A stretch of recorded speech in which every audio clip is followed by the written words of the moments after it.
అన్న రైతన్న గోస వినేటోళ్లకు అలుసా అన్న పండించిన పంట విలువ పట్టణానికి తెలుసా తన వ్యవసాయము మానుకుంటే లోకానికి నడుసా ఈ దేశానికి రైతన్నే వెన్నెముకని తెలుసా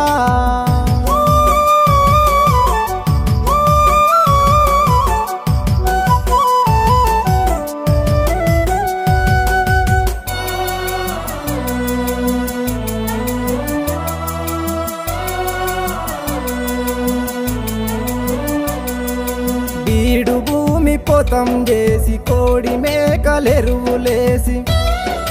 వానకాలమొచ్చెనంటే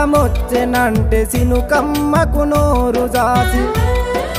కంది వరి మొక్కజొన్న పత్తి పంటలేయ చూసి నల్ల